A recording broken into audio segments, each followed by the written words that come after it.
I'm Leslie. This is Sam. Hi. And let's get loony.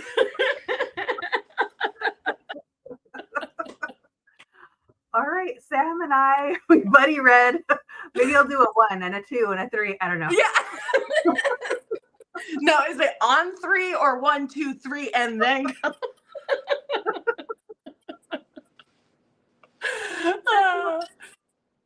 Sam and I buddy read Game Changer and Heated Rivalry as best we could with our crazy schedules. And so, welcome to Cottage Loons. We're just going to talk about this series on a quarterly basis. First, before we continue, I will say my sister is actually like my biggest champion. I love you so much. I usually don't directly address you, but I will say, do not watch this. Don't watch this. You know, I usually don't think about what I'm going to say with the content I'm covering, but this is going to be explicit, and I cannot look you in the eye the next time I see you or talk to you, and I can't. So, sis, I love you. You're my everything. No. But no. Don't support me in this. Don't tell anyone. She's wonderful. She'd be like, "Oh, watch my sister's channel," and I'm like, "No, don't do it. Not for this one." This series, unfortunately, is not for you. Smutty, very smutty, and I will be getting into it. Okay, so with that said, the rest of the conversation about this, I'm not really going to do an intro for both of the books because, you know, it's at a fever pitch, okay? Everyone's heated. Everyone's reheated. We know what we're getting into, so we're just going to start deep diving. But first, I'll say hello to the chat. Hi, Darfalina. Yay! Welcome. So, Darfalina, Sam, you're both my buddies. I'm constantly sending both of you animation, memes, pictures, anything and everything. It's the first thing we think about when we wake up, the last thing we think about before we go to bed. Truly. I used to be sane. Or I should say I used to be more sane than I am now. Yeah, you're going to have to speak for yourself there. This is actually putting me back on the hinges.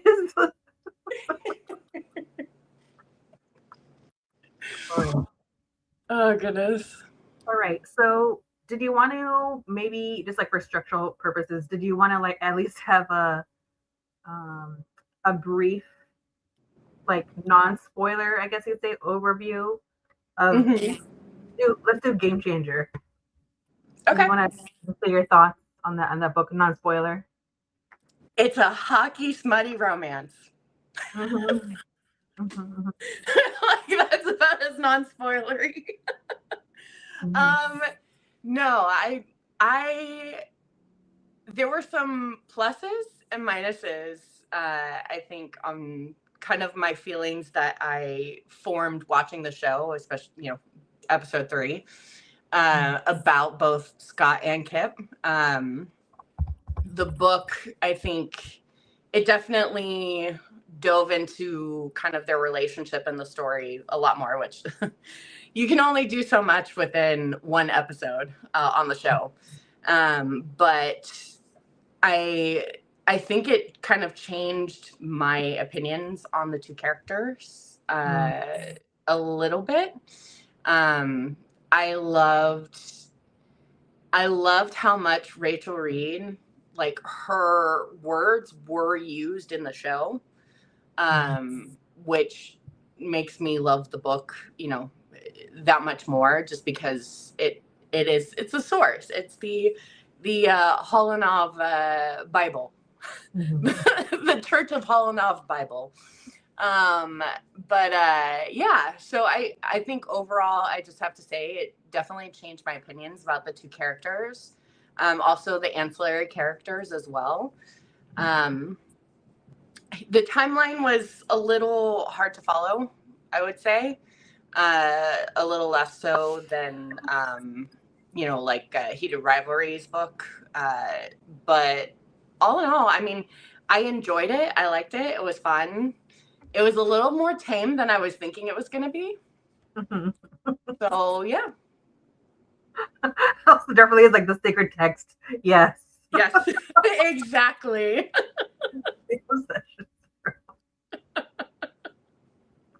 I'd apologize, but I'm not sorry, Darfalina.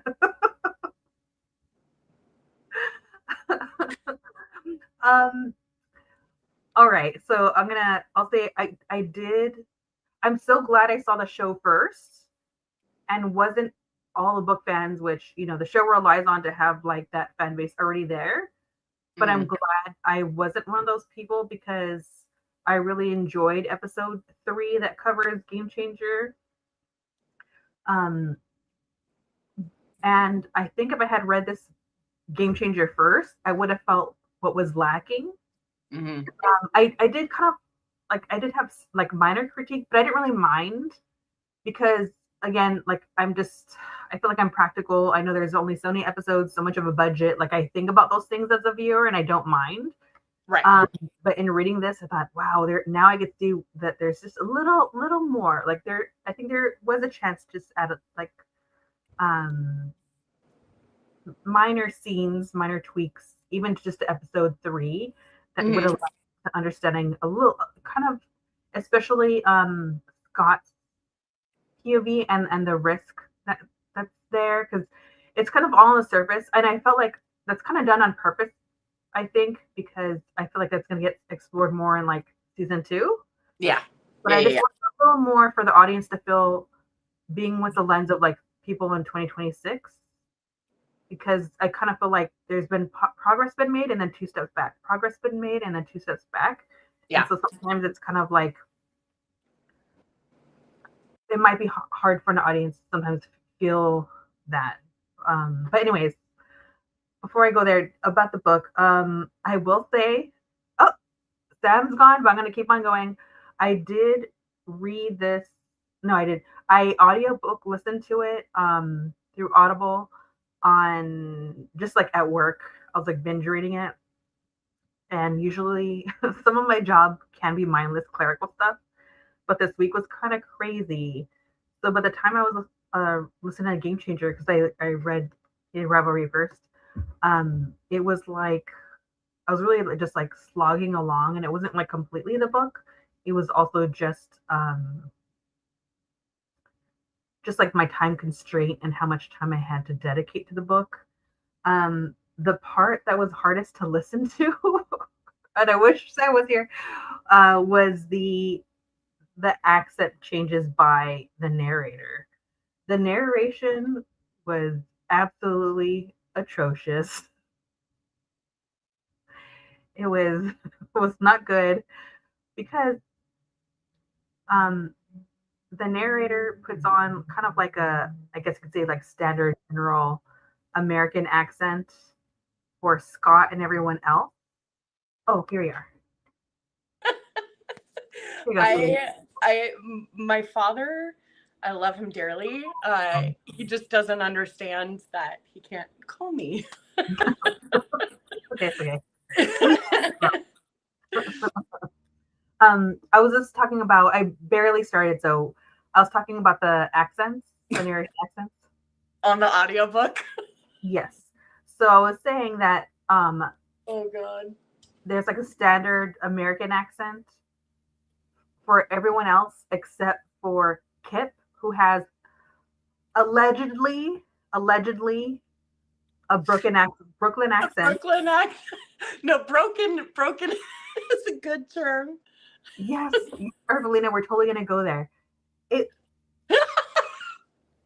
was verging on Moira Rose and Schitt's Creek. It was there, except Moira Rose, that's insulting to her. It was Brooklyn, not Brooklyn. It was something trying to be Brooklyn. Had a drawl that weaved into Kevin Spacey's Midnight in the Garden of Good and Evil bad, and also Russian, as Darklina pointed out, which made no sense. No, none at all. And then he would go and speak Ilya's lines. Yeah. And it's like the one person you should be using a Russian accent for is the one that you're not. It just, yeah, it took us out of it. And sometimes it would really get muddled when the narrator had to jump from Kip to Scott, and like banter. And then suddenly Scott was Brooklyn. I was like, what is going on here? I was like, why did they, at what point in the narration did someone decide to not stop him Right. and tell Well, him? Like, a lot of narrators, or audiobook narrators like that tend to record without any sort of producer or anything with them. So but the thing is it's kind of, you have to look at it this way, because they probably didn't get a lot of money for this, because this was recorded before Heated Rivalry blew up. So a lot of people, they probably were just looking for someone who was maybe just trying to start out in the industry, something like that.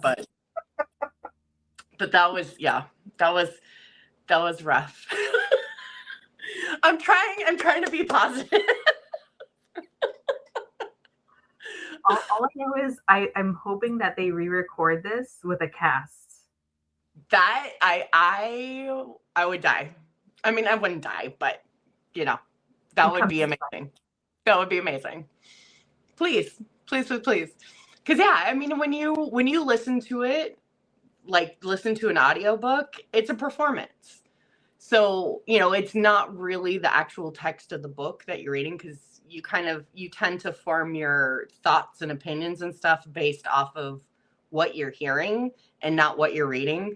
So when you have like bad narration like this, like we've talked about, it was hard to get into it and hard to really like understand it, because the entire time your brain's just like, oh my God, what is this? It really killed the explicit scenes. I was like, oh God, this is not the voice I want to hear in the bedroom. That's so bad. It was so bad.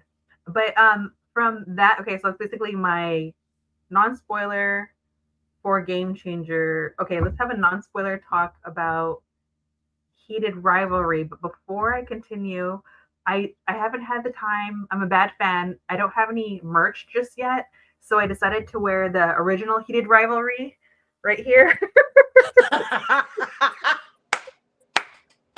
I have Frog and Toad roommates. Always like, what was it? Cary Grant. Like, you look back at all the photos of him at home, and it's like, and my good friend, my roommate. Truly. I am a walking Heated Rivalry merchandise, because I just think about it all the time. I wear it on the outside. Hi. All right, so non-spoiler review of the book Heated Rivalry. Hit it, Sam. Why do I have to go first? The companion. Exactly. Okay, non-spoiler. I enjoyed it. I really liked it, because I mean, you're kind of I'm already into the characters and everything just because of the show.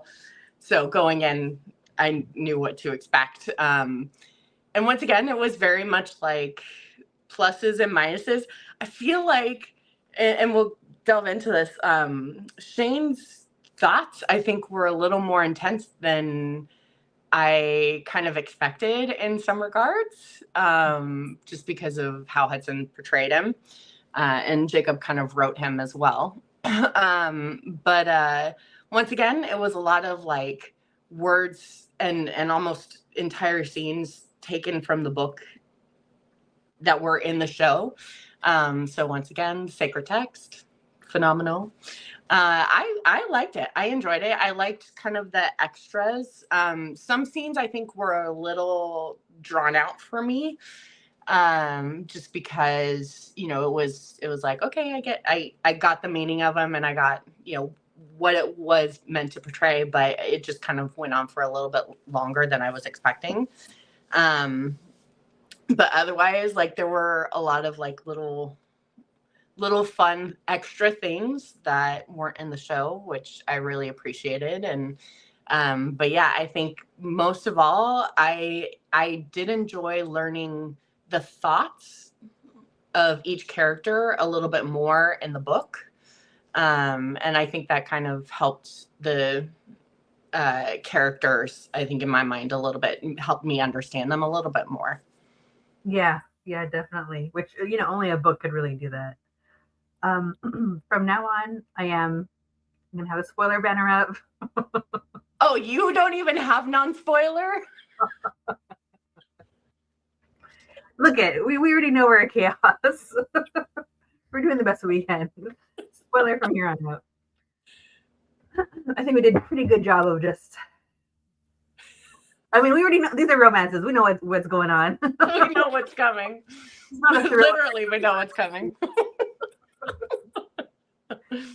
I'm trying to figure out where I want to start here. I'm trying to think about Game Changer. Okay, let me turn to my notes. It's like Bible study.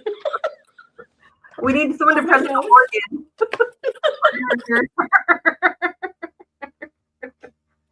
Before we continue. Oh, okay. I'm just gonna be jumping around everywhere. If there's something that stands out to anyone in the life, feel free to jump in, because this is gonna be a bit chaotic. I didn't get to do what I usually do, which is like really comb through the book beforehand. It's definitely been a crunch. I felt like, okay, so back to the fact that Game Changer, it's a whole book versus 1 hour of television covering the show. There's just certain things like in the show, there's this kind of like sweet, silly, almost like dark banter between Scott and Kip, and that's about like the fact that he likes reading serial killer books and stuff like that. Which I thought I like that. I know not everyone did. I thought it was this cute. I kind of felt like it was one of those. It was meant for them in the know kind of joke things. Yeah. So what I wanted was, in terms of Scott's like internal struggle, trying to figure out how to like navigate all this. Once like Kip steps away and is like, I think I need a break from this. Because he doesn't want to like be put back in the closet. Yeah. I wish you had a moment. This clearly I'm not a writer. Clearly I'm not like a television producer or adapter. So yeah, work. But in my head, I would have liked seeing Scott just making a list. He's in his kitchen and he's making a list, like in the book, where you're kind of seeing like all the pros of all the cons of coming out. Yeah. But then the pro, which is to lose Kip and all that thing. But I also think it would be funny if he had like one of his books that he's reading, like about a serial killer. So he's making like a serial killer list. Because it's like cute and endearing, but also kind of like dark humor. I would have liked that. There's also a conversation that he has. You're going to be able to correct me. I think Scott has it towards the end before he even like considers coming out. He's just thinking about it, or he's made the decision in his head. So I think talking to his manager or his agent. Yes. And I wouldn't know how that would be handled as far as adapting it, because they only had so much time. But I wish there would have been like a telephone conversation. Something, I agree. I agree. So that it could just a little bit more. I know we don't want to like hit anyone over the head, with Yeah. what they're expressing, but I just Yeah. wanted one person in Scott's orbit that's part of the machine that's telling him what he stands to lose, because the character does say it, but it's it's all just from him. It's all very like His idea of it. Yeah. so much of just like Scott and Kip isn't really in that world, so he doesn't get it, which I but I think it's kind of part of the problem, right? Yeah. Um, and they are at a particular time where people can be out, and I think it's that friction of like not understanding because Scott is in the spoken cog of it all. I just wanted like just have someone on the other end of a telephone conversation to kind of reinforce the conversation Scott is having with Kip, so we get a greater understanding of where it's coming from, and like um, just add a little bit more to the risk.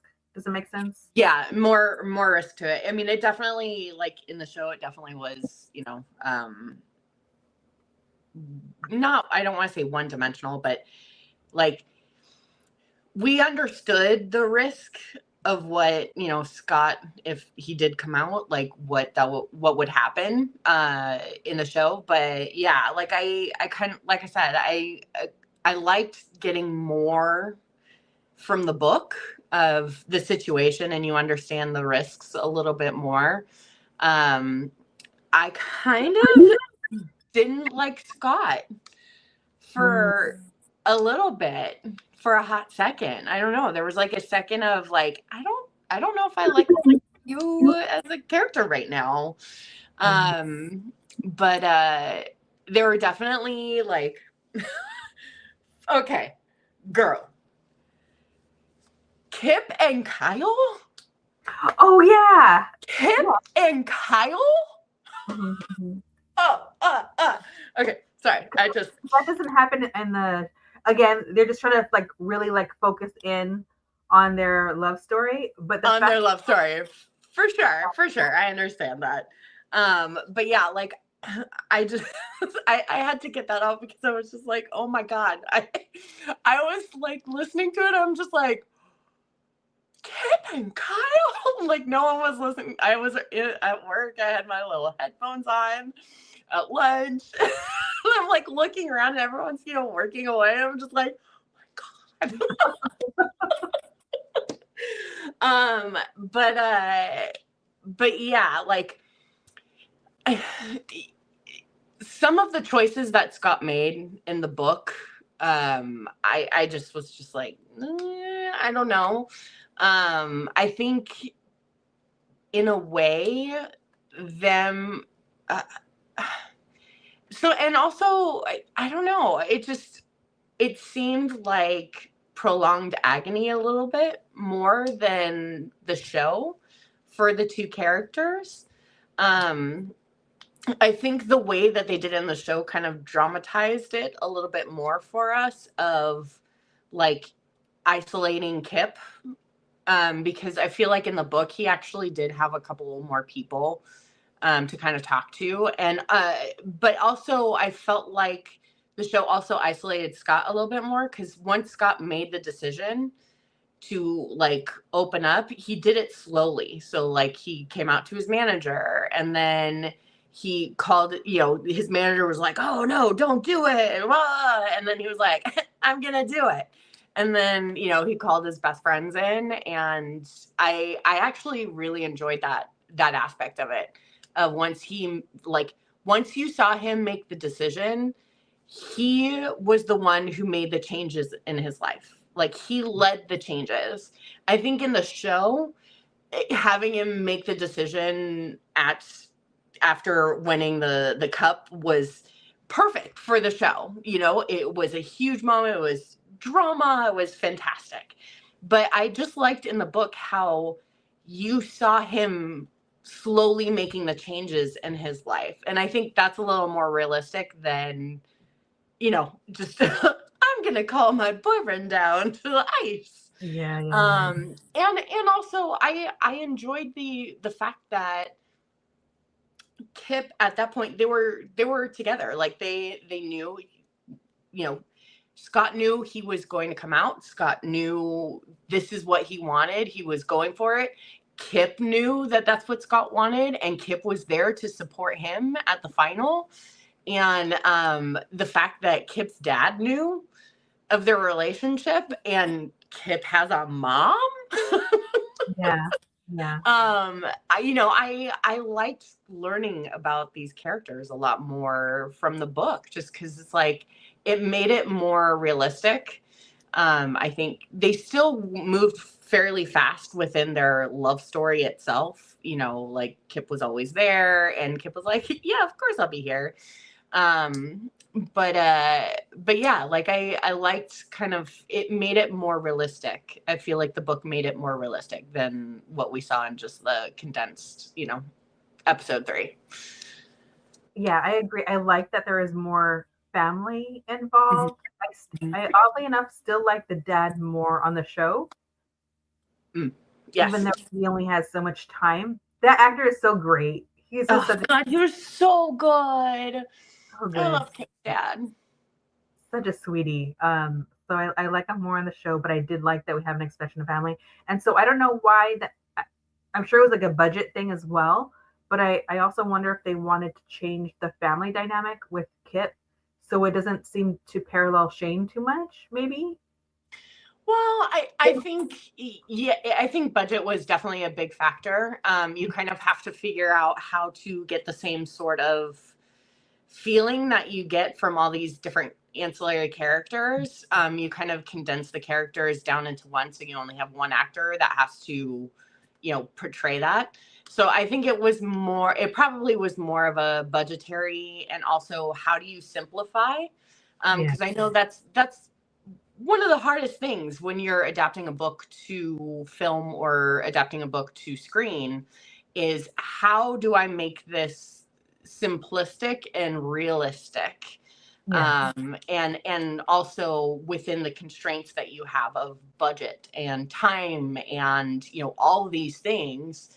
So your characters that you see on screen typically are all like 3 characters rolled into one, and so you get little tiny pieces of each character within that one character, the one character that you see on screen. So I don't necessarily think it was like we don't want him to be too much like Shane. But I think it was more just, how do we make this short? How can we shorten this? And that's the other thing is, he took Tyranny, Saint Tyranny, took an entire book down to 5 episodes for Shane and Ilya, but he had to take an entire book into 1 episode for Game Changer. So, you even have to make way more sacrifice that way than you would have for, 5 episodes.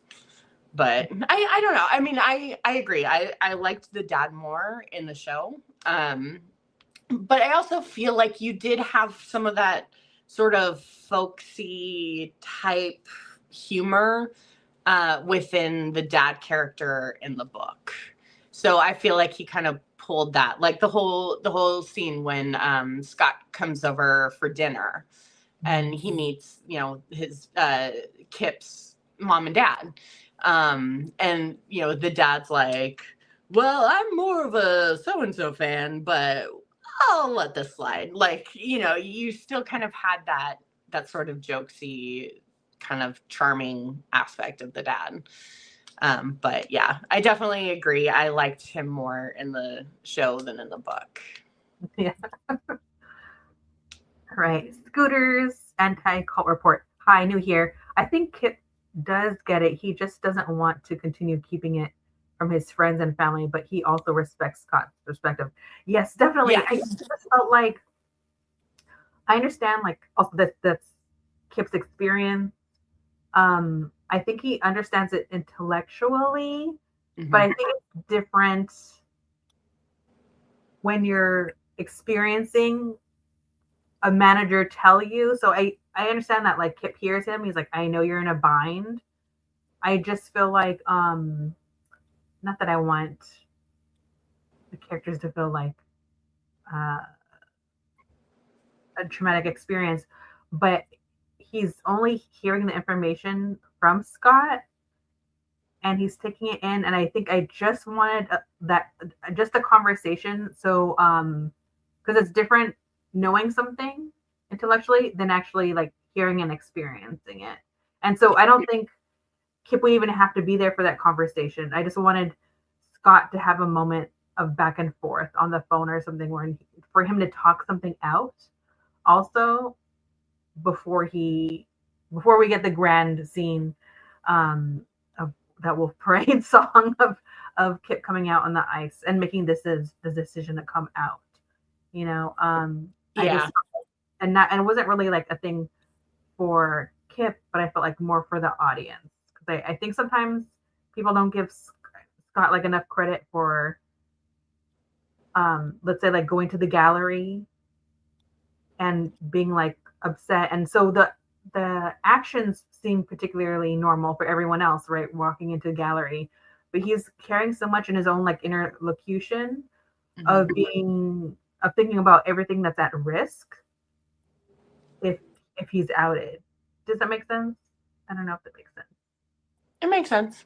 And I don't know if it always translates well because when I'm watching it, I could easily think like, you're in a gallery, chill. This could be your uncle, this could be your cousin, this could be your friend. You're just out.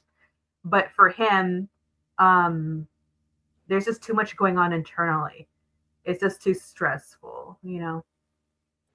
Yeah, I mean, I'm definitely intrigued to see what happens like next season for sure. Just because we know in the long game there's lots more of these type of discussions, in long game than I think in even these two. I feel like with Scott in the book, he definitely does have these moments, like I said, when he's talking to his manager when he comes out, and then he talks to his friends when he comes out, to his friends, and then he talks to his coach, and all of that. I think we're definitely going to get that in season 2, just because it's, once again, Scott and Ilya are the focus of the show.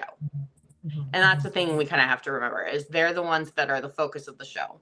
So episode 3, is an aspect of it. It was setting it up, kind of, teeing the ball.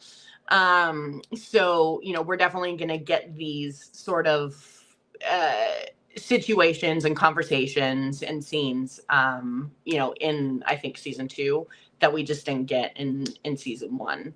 Because there really isn't too much in season 1 for in the book Heated Rivalry. There really aren't too many scenes like that because they still at the end are closeted publicly. So it's, you don't have that quite yet. So that's kind of why I feel like they probably didn't include it. But I appreciated the book aspect of Game Changers in kind of introducing us to that sort of scenario or scene that, it's really important.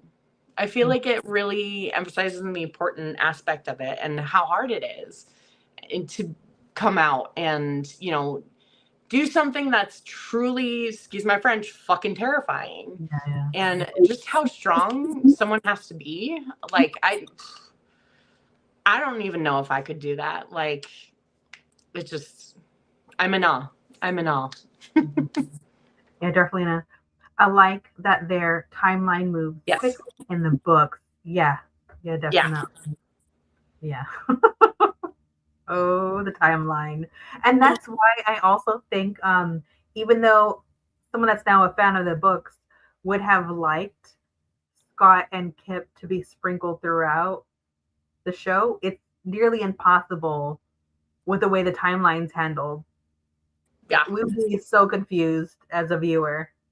I mean, it's already kind of confusing just for how long the storyline is, the timeline aspect of it is. So yeah. But I agree. Like I it still was a little confusing, a little convoluted, but I agree with Game Changers. I liked how swiftly everything kind of moved. Yeah. So I felt like the only way, as much as I would like more Scott and Kip, it just makes sense that they blocked it into like one episode smack dab in the middle, because it's like the rest of it is from the Heated Rivalry, which is just like, and then another year, and then another year, and then so it's just like 2017. And we all know what 2017 means.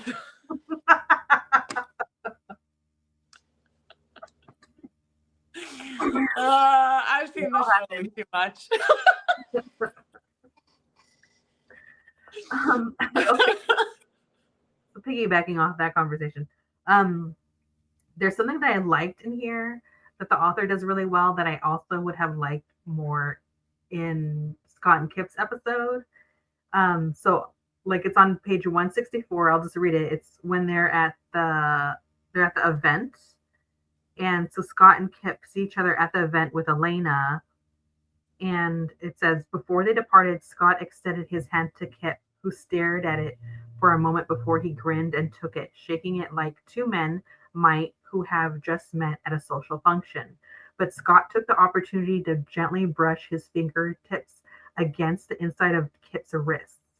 He stroked the sensitive flesh as they shook hands, and he watched Kip's lips part.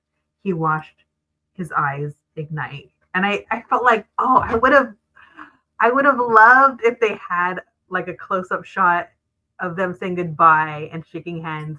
So it's like little things like that I would have liked, kind of showing that it's just like an element of like yearning.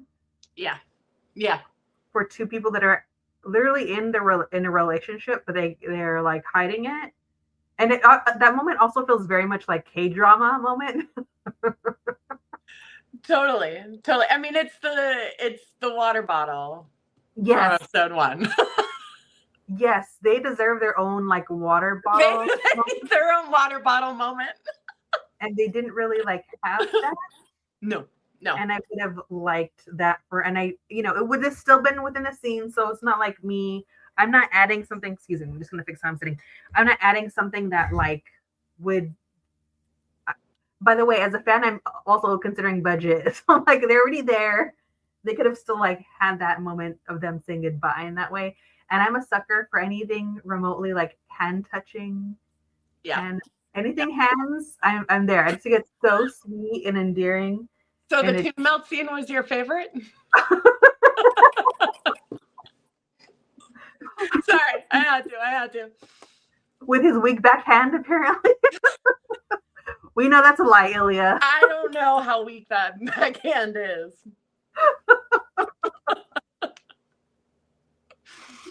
Sorry, I am unleashed at this moment. I apologize. We're going to go. No, you don't, because we're going to go there. That's the whole point.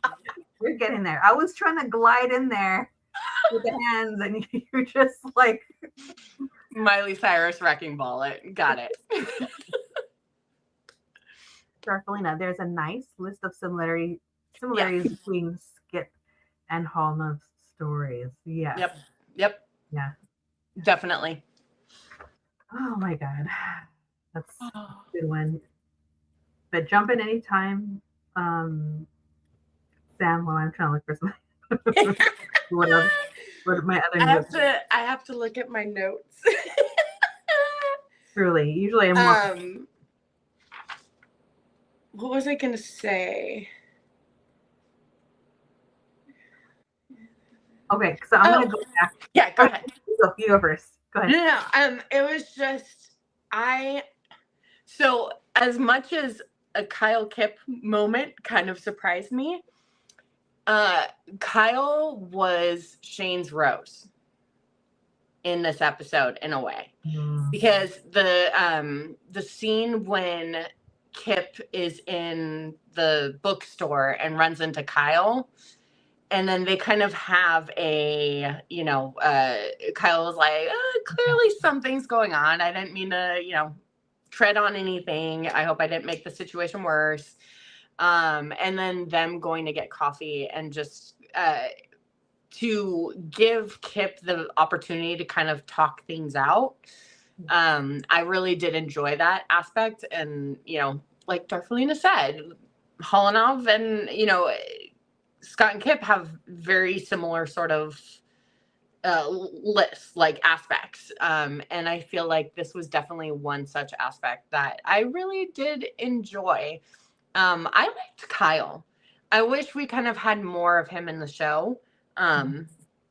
Just because I know he is coming up in a couple books.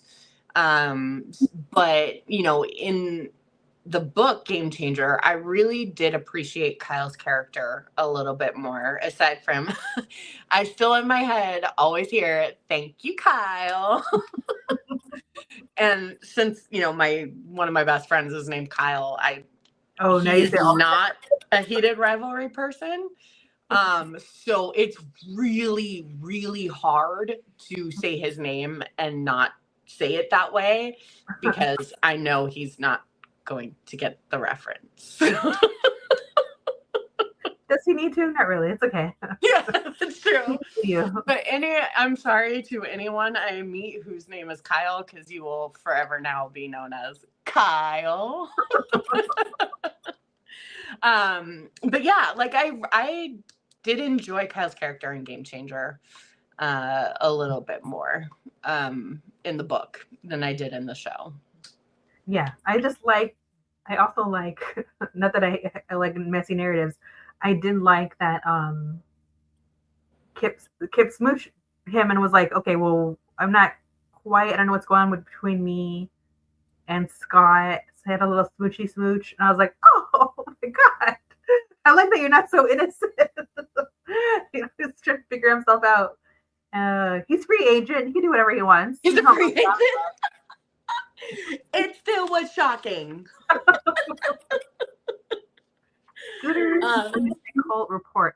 I saw an interpretation of that when in the show Scott told Kip he couldn't wait for the after party, and Kip's look was a great response.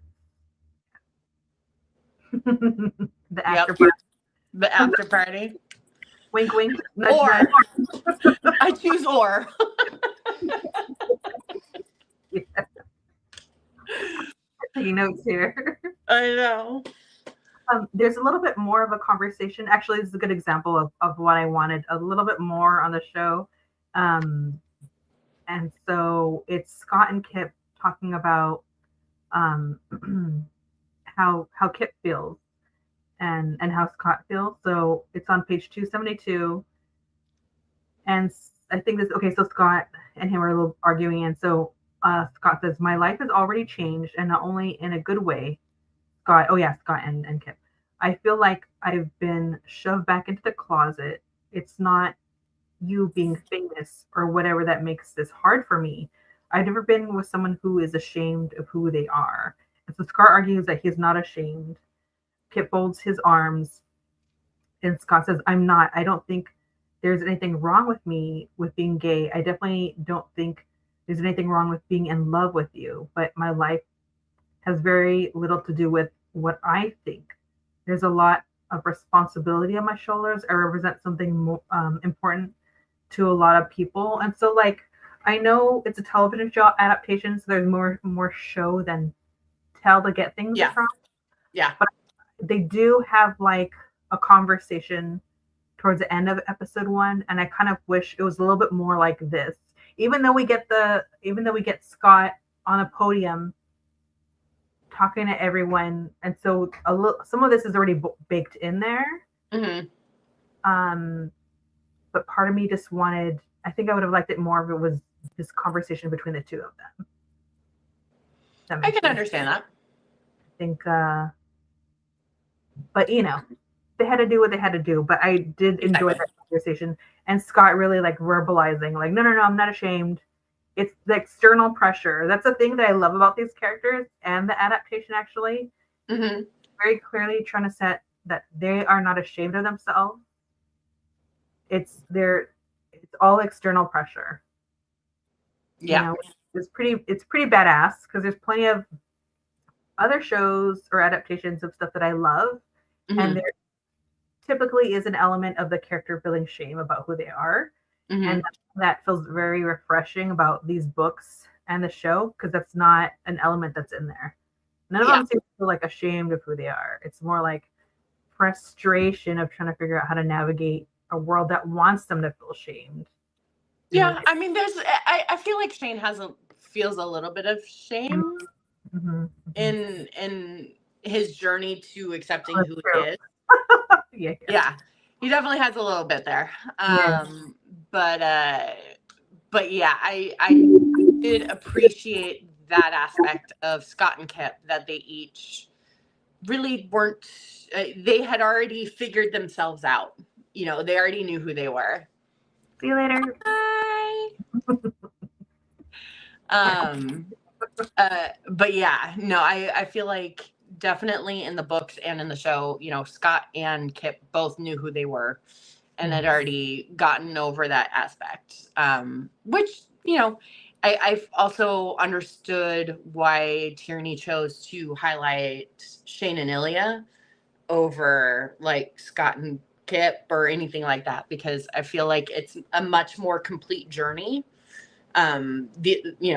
Scott and Ilya have a much more complete journey from start to finish than I feel like, you know, even Scott and Kip, because they're already to that point. So it's just them figuring out the relationship, as Ilya and Shane are figuring themselves out and also figuring out their relationship. So, you know, I definitely understand why he chose those characters. And aside from the fact that there's way more material for the two of them, that's another aspect. But yeah, like I enjoyed Game Changers for kind of plussing the characters. You know, for me, from the adaptation to the book. Yeah. I'm gonna have someone else gonna say hello, Quana. Her reviews. Oh no, I'm late to the party. Oh, that's okay. we're the Chaos Monsters Day. But I love Game Changers, Heated Rivalry, and The Long Game. Yep. Very nice. Yep. How many books have you read, Sam? How many of them? Why are you making me do math? No, I was it's very simple. My brain's tired. I've read, let's see. Because I've only read 4. Okay, I've read 4. Okay, because I've only read these 2, and I've only just gone through one, so I definitely have not gone through this enough. Mm-hmm. So, Quana, you are ahead of me. I will be catching up. But I agree with those 3. I think Game Changers, Heated Rivalry, and Long Game are probably my favorite of all of them. I mean, Long Game's hands down my favorite of any of them. So I'm excited to get to that one because it seems to be beloved, but yeah, I'm chugging along. There is a benefit that Kit has because he is not in the public eye. 100%. He's freer to be who he wants to be. Scott has to live within constraints of what it is to be a hockey player, and professional hockey player. It's so true. The Long Game is so spicy. Yep. They are showing some of the scenes in the show. I demand a trophy room. Well, the actor that plays Shane says that he's like, that's the one he's excited for. Yep. Has in spicy like all of us. That voice. It'll be voice. All right. God. Before we actually go to the spicy, I think I have like maybe one more or two things that I wanted to bring up. Yeah. The vanilla aspect of it in Game Changer versus Heated Rivalry. Yeah. I'll get it. There is something that I liked in terms of adaptation, which is I also liked. I'm going to give you an example first of Game of Thrones. Okay. In like the first book of the series, which is also titled Game of Thrones, it's a really early on moment. You actually see it like really early on the show, but we're visually seeing it, so it's not described. And so that is Tyrion, Oh yeah. he's Kit Harington's character. They talk, and then he goes off to the tavern. He says like all bastards, all I think he says like all dwarfs are bastards in their father's eyes. Like you need to use like the parts of you that people don't like as like armor, and kind of goes on that. But then he leaves. So in the book description, have that moment, but the way that George R. Martin describes Tyrion's shadow, he's like beautiful. He's like because he is this little person, but he's casting a large shadow. Yeah. And so it's written that in that way, and I love it. And so then they use that description like by season 3, and it's like the Master of Whispers actually says that line to Tyrion as dialogue because he wants him to be like the hand of the king or like have him be politically manipulative. And he says a small man can cast a large shadow. And so that's a nod to that. And as a fan, when I saw the trailer, because it was used in the trailer, even that had me screaming. I was at home and I watched the trailer for season 3, and I was like, "They're saying it!" I love it. It's in there. It's in there. Yeah. And so that was actually the first time I really experienced, because I was like such a fan of the books, paying attention to how description can be used as dialogue later. And so there's a moment like this where it's like the inner thoughts and descriptions of Scott that I thought were used really well. And so it's a good example of like how Jacob Tierney and his team are really like combing through this book and grabbing parts of what's written and like placing it as dialogue. And so this is like when Scott has a fight with one of the other players because he's actually feeling like the conflict that he's having with Kip and trying to figure out what's going on with him. And so he's gone into a fight, and Scott had just lost it. The word that got thrown around on the ice in the locker room so often that it barely meant anything had suddenly meant a whole lot. And when Scott's fists had been colliding with that a-hole's face, he wanted to tell him. He'd wanted him to know exactly who was beating his face in. A schmuck shucker, I can't say, and a homo. Yeah, all these things. And the F-slur is about to break your effing jaw. So he just like got all those feelings. He got triggered. But I like that because he grabbed that and then used it. Jacob Tierney grabbed this dialogue and then used it for like, what is it? The second to last episode when Scott is after he won. And he's giving that speech on the podium, and he's like, "Oh, that's at the beginning of episode 6. It's the cottage. Yeah. When he says the when I found out I was the very thing that is often thrown around. Yes. In the locker room. Yeah. Yes. So he here and is like, oh, I'm putting that a part of the speech.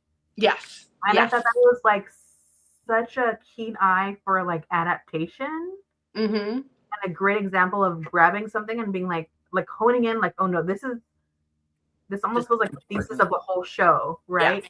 Yeah. And I thought that was like because you don't know what a writer is gonna like focus in on in an adaptation, right?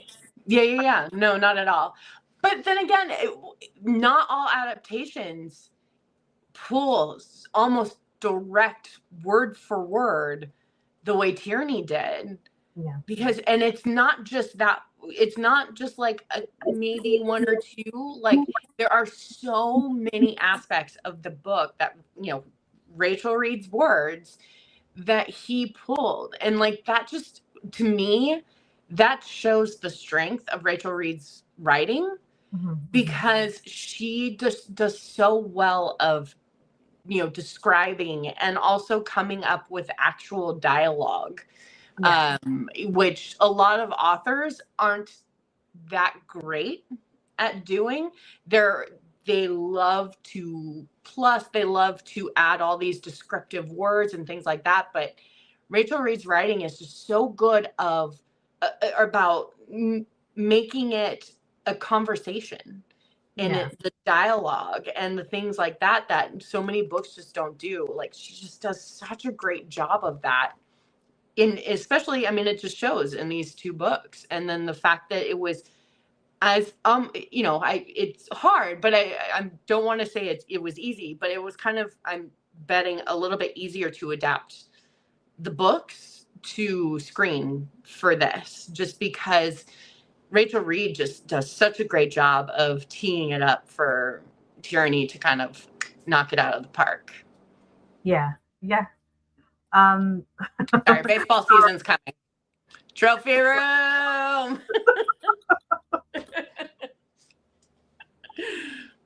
Darkelina, I read all 6 books, and Heated Rivalry, TLG, and Role Model are my faves. Okay. Role Model. Okay. I'm gonna keep my Role notes. model. I mean, okay, Darfelina. We'll be having some conversations. She was my friend first. We're gonna fight over here. Okay, reading Role Model next. Role model next. Okay. Okay. Gonna love it. Ah! I'm excited. All right. Is there anything else you want to say about Game Changer before I have explicit talk about this one? First, I'm gonna be annoyed because whenever this ends, I'm gonna remember like 10 other things. The only thing I'm gonna bring up is the amount of the coach and his player friends, everyone else, when they found out he was gay, they were like, "It's not Ilya, is it?" I'm like, "Come on, dude." That's the only thing I want to add, because it kept cracking me up. The coach was like, "Well, I thought it was gonna be real enough." I was like, "Oh no," but yeah, that was it. To go to that, I also like that his friends, I can't remember everyone's name, is kind of like, okay, of the 3 of us, who would you pick? Like he's immediately like, was it Carter? Yeah, oh yeah, might be. I'm terrible with names, but yeah, I can't remember, because Carter was the one that then set up the date, or maybe possibly set up the date for Scott and Kit. Oh, that's cute. No. Yep. All right. So when I think I marked it, but I didn't put a post-it. I'm just gonna go there. I'm gonna have an explicit talk about a little bit of a critique about this, which is why I pre-warned my sister not to watch this. All right, so there's like, maybe I'm like 6 chapters in, and there's just a way that Rachel Reed writes these characters as like taking turns, and I have a filthy mind up here. Because I was just thinking, if you're 2 dudes, why take turns? Why aren't they 69ing the whole time? Or is it because I'm a woman, so I feel the need to multitask? I'm like, they could do this at the same time. Which is not a male strong suit. You have to remember that.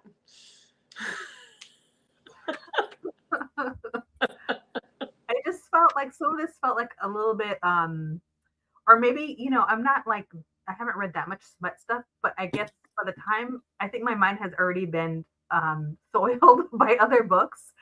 So by the time I read this, it feels a little bit like vanilla to me. Okay. Yeah. But again, this up here is corrupted. Okay. so it feels a little vanilla. And it wasn't until like, I don't remember if it was chapter 18, between 18 and 24, when I think Kip is at Scott's place, but Scott isn't there. He's away. Mm-hmm. And so he tells Kip to use his toys. Yeah. And I was like, now we're cooking with gas. Here we go. This is what I'm looking for. What, it takes so long. If you guys apparently move as like, I've seen people say, as fast as lesbians, like, get in there.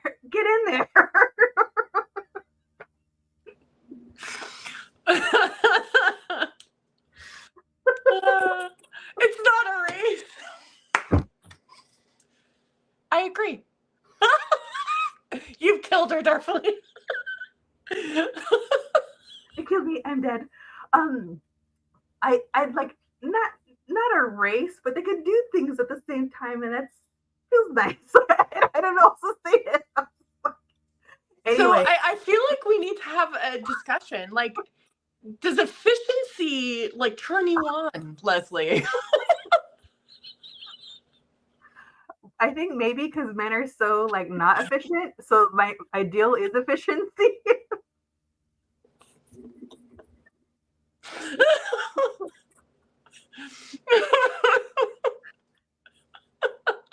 I'm just like, just do things. It just feels very like Lego toys. Like there's only so many things you could do. Does that make sense? Lego Like you do this, and now I could do this because there's only so much I could do, and I'm like, be like water. You're free to do more. I just had to get that out. Any critiques from you about the spiciness of this? I mean, efficacy is important. No, I mean, I agree. It was definitely. Ilya is always strong with the innuendo. Oh, 100%. 100%. Ilya is unapologetically himself and always was, always will be. I love him for that. No, I mean, I agree. I felt like it was a little vanilla, for Game Changers. Definitely changes in Heated Rivalry. But then again, it also was just a different type of love story. And I feel like it kind of was fitting more for Scott and Kip than Ilya and Shane's. Because, that's all about the passion. Like, heated. There's a reason it's called Heated. I think it's just a different type of love story. So I think it kind of was fitting for the two characters in Game Changers. So it wasn't really like a big thing for me, but I can understand, that aspect of it of being like, it was a little vanilla. But once again, I just felt like it maybe fit the two characters a little bit more.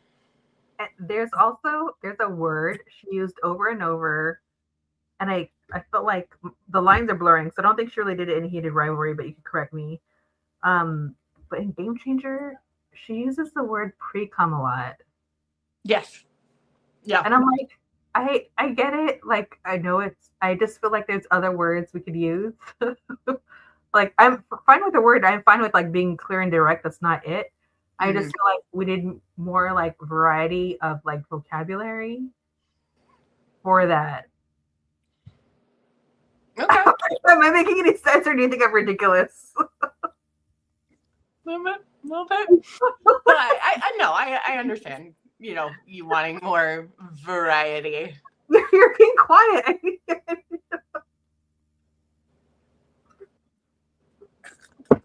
How much am I exposing myself to? Stuck on the efficiency.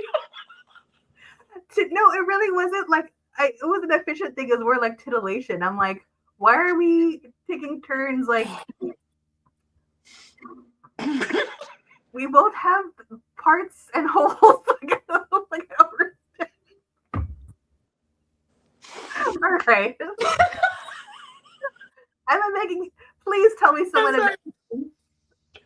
Oh, I'm okay. But yeah, I mean, I can appreciate you wanting a little variety in verbiage, but if you're gonna go smut, go smut. Yeah, if you're gonna go smut, go full smut. That's all I'm saying. Wow me. Oh, okay. I thought about something. I'm so glad I thought about it right now because I was worried I was gonna forget, which I almost did. Mm-hmm. Something that I would say about Game Changer that I really liked, which we've buddy read romances before, and now her screen just went out. Sorry. I need to grab my charger. I don't know why my phone's just dying. Do what you gotta do. Okay, hold on. I'll be right back. All right. So I'll say this. In other romances that I've buddy read with Sam, something that I've critiqued quite a bit is I'm not a fan of like the financial dynamic. There's just like a pocket of romance that is set on like a woman specifically a woman. It's always a woman falls in love with a man that's a billionaire, and I'm like, I'm so tired. And then like I've tried other books where it's not explicit that the male character is like a billionaire or like a rich person. Right. Somehow finances still come up into play, and it's so frustrating. There's even a book that I really like. I can't think of the name right now, but I really love a romance. It was like a little bit spicy, but not too much. But I love the characters. When the book was done, I felt like, oh my gosh, I want to be friends with these characters. I like them so much. Yeah. But what happened? The last couple of chapters, the female character wants to start like a particular business, and you kind of see that's part of her arc. And suddenly the character is like, oh yeah, you know what? I have money set aside. I have like a little nest egg. So why don't you just use that money? And it just bothered me that I don't like when money has to be a solution to a relationship. Yeah. Or like the overall narrative. And so what I really appreciated about Game Changers is I felt like they didn't do that with Scott and Kip. If anything, the money came up as like a hindrance. Yeah. Like you really see that that it's part of the relationship they're trying to navigate because it feels uncomfortable. Like, yeah, it's nice. It's nice to be with someone that's financially well off or rich. It would be nice, but there's an element that feels so real that he feels uncomfortable. He's like, yeah, but you bought me the suit, and there's like, because that's something we don't quite get from the show. Which I like the way that it worked. I like the symbolism of seeing like the suit in the closet and what that means. But there's like a financial element that Rachel Reed is exploring as like a imbalance in their relationships they're trying to navigate that I really liked. They didn't use it as a solution. It was like, okay, I'm glad I'm in love with this person, but I'm how do I navigate this dynamic? What is this in a society where there's so much value on like someone's financial currency? And I really like that because that's something I haven't seen when they bring that money element into a romance. And she did that, and I think she did that as well. Yeah, no, she did. And honestly, like, even though in the show they didn't kind of use the same sort of,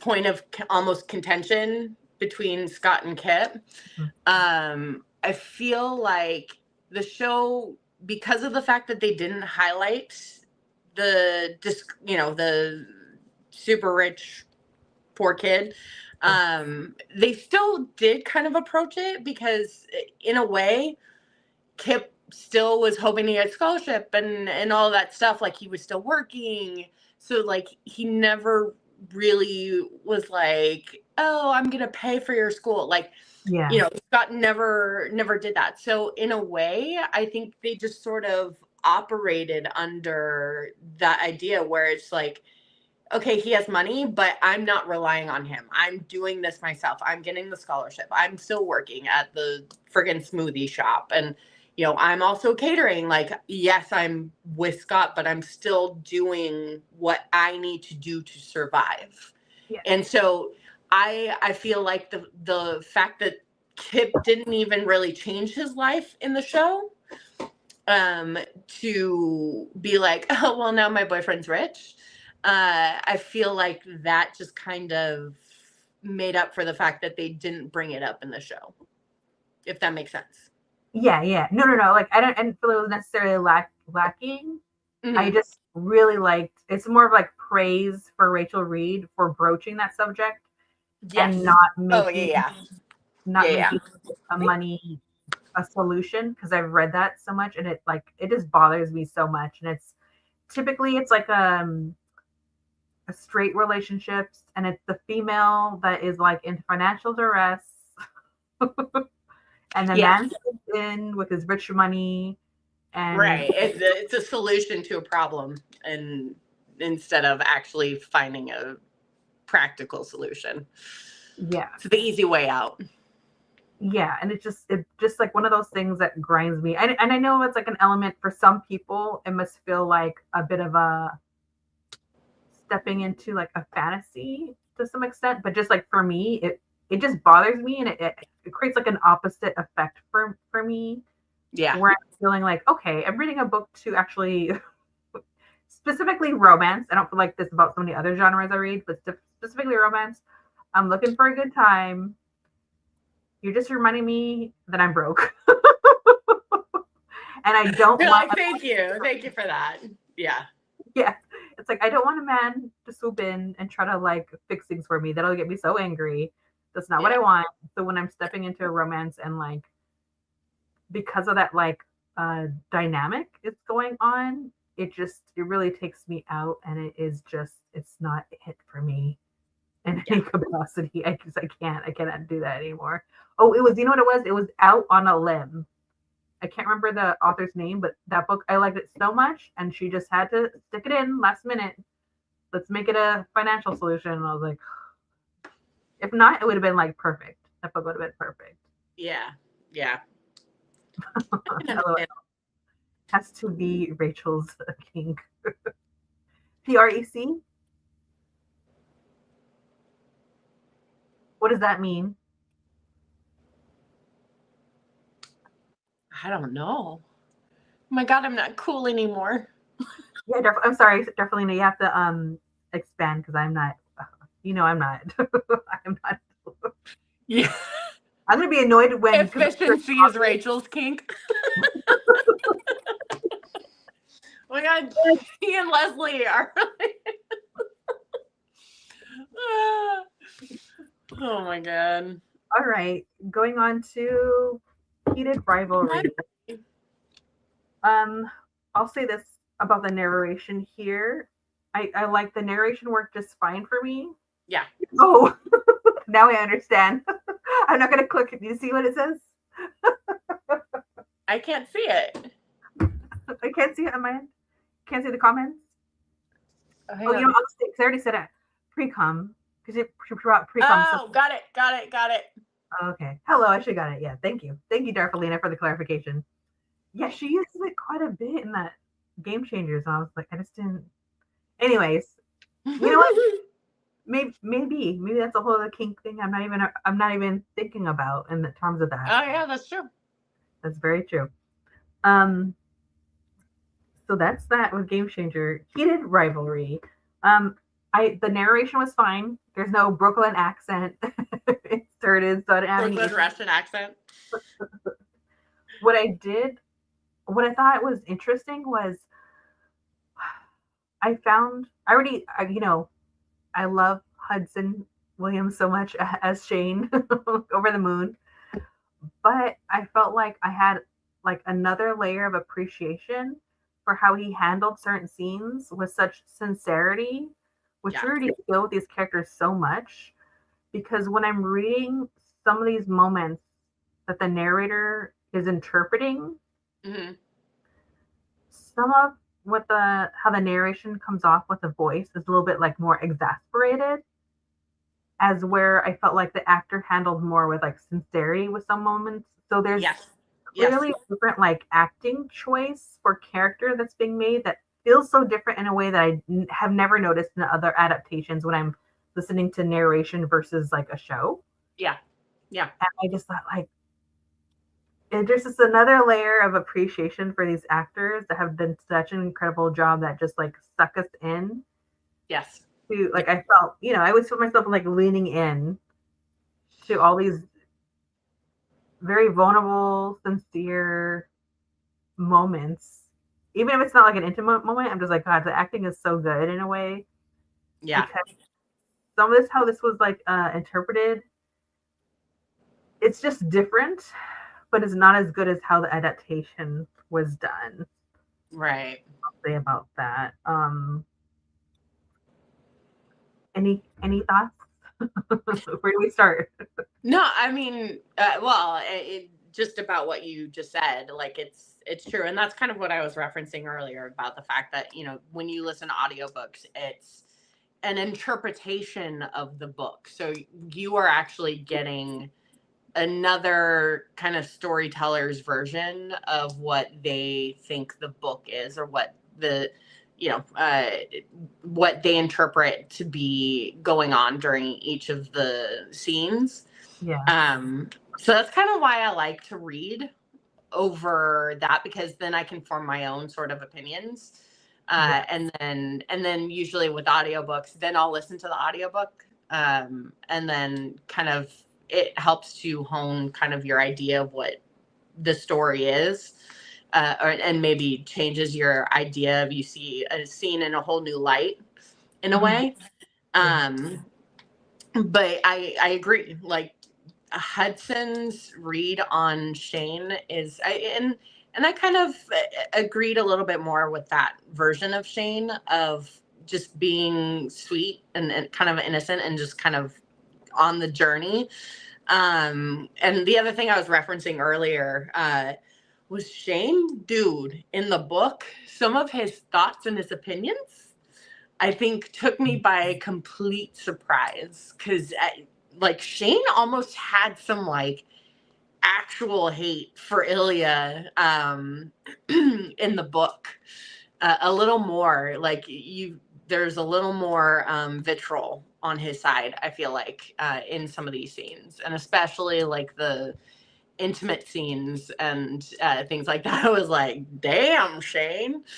That you just didn't kind of get in the show, the adaptation of it. Um, but that actually, I think, was the thing that kind of took me most by surprise. I felt like in the book there's a little more to Shane's character than just sweet, innocent, kind of uh, person that he kind of is on the show. Um, so that was kind of the biggest thing for me. I was just like, damn. And then there's also, I feel like, a kind of a softening of Ilya in the book that we don't get in the show yet. I'm sure we're going to get it in Long Game, because once again, Long Game is more kind of Ilya's vehicle, versus Heated Rivalry is kind of Shane's vehicle. So I feel like we'll probably get more of that on the adaptation side in season 2. Ilya's kind of softening of the character a little bit. You kind of get a little more emotion, I feel like, in the book than you did in the adaptation. Yeah, I felt like, in speaking of Shane's feelings in the book towards Ilya, this is another example. I hate to say it because it's getting me kind of angry now, where I'm seeing similarities in the, actually more the dynamic here, with how Interview with a Vampire was adapted, because you Yeah. have these, they're like there's just like so much. Okay, so the thing is, the way that this gothic literature that Anne Rice took on, the way that she wrote it, it's very much like this intermingling of like hate and passionate love, Yeah. and which is very toxic, right? But it's gothic Yeah. literature, it's not romance. Yeah. And I feel like they adapted that well to screen, as where I felt like that's what Rachel Reed is kind of getting at in here, because I think there's like this jealousy in Heated Rivalry. It feels a little more fervent, that I felt like, oh, that reminds me of Interview the Vampire, because there is jealousy between these characters. Yeah. That wasn't translated to screen in Heated Rivalry, but I'm glad it wasn't, because Well, I mean, it kind of was.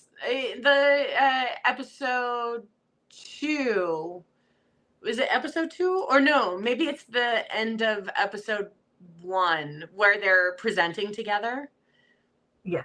Yeah. So Ilya kind of gets, kind of pokes at Shane because Mm-hmm. of the whole like showing up right before they're about to go out, and then Mm-hmm. just leaving kind of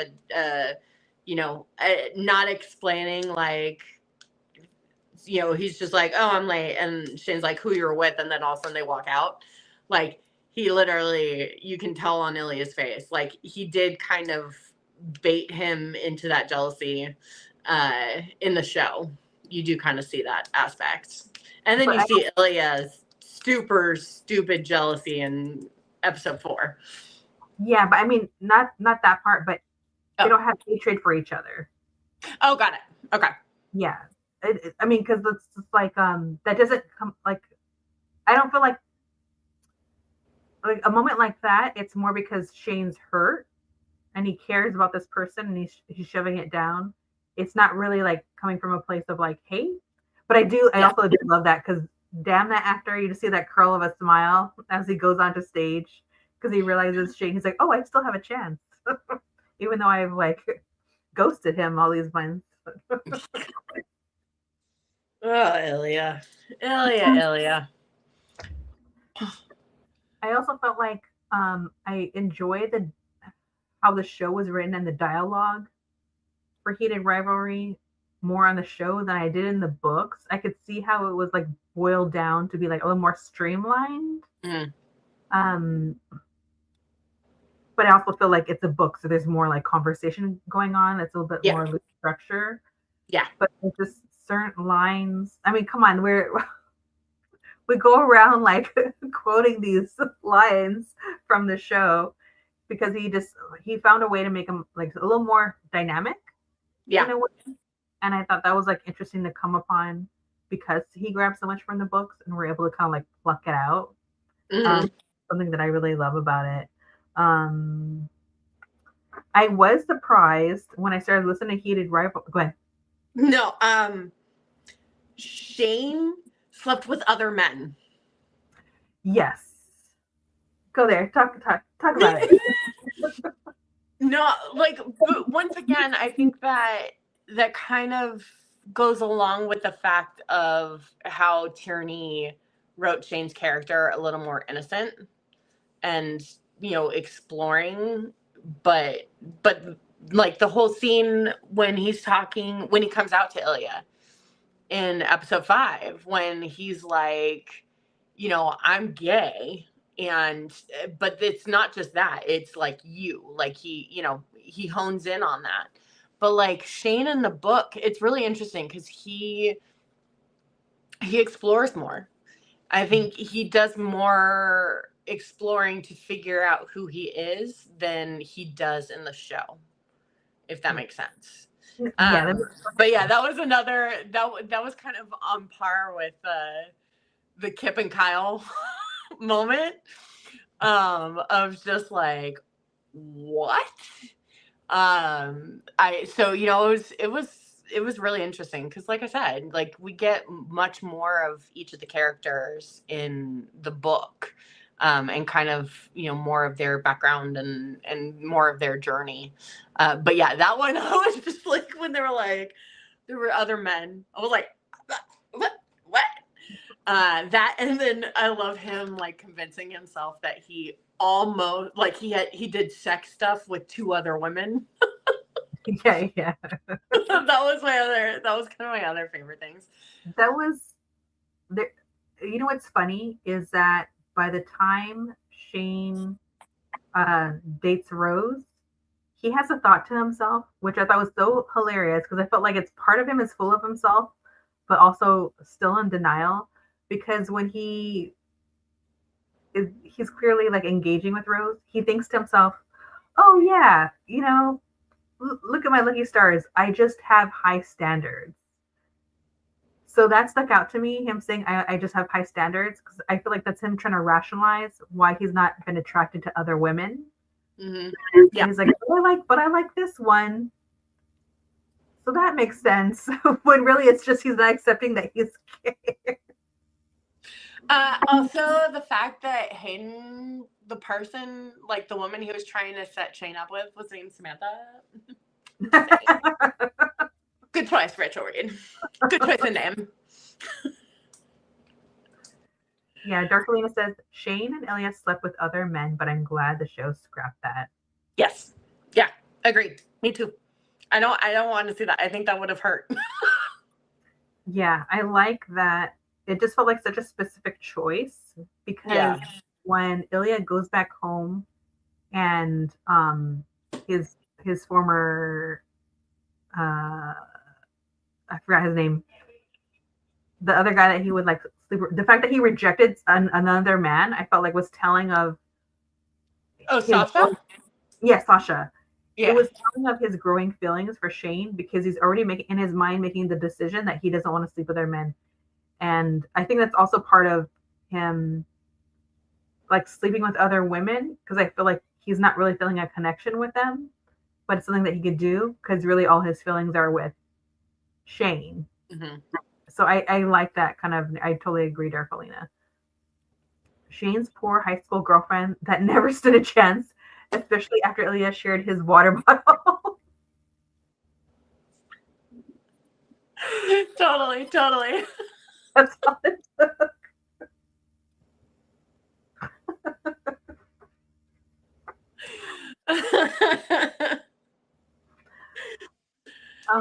Totally.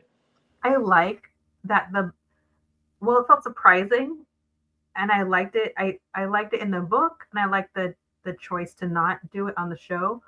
But I like that the book actually started out like 7 years into their relationship.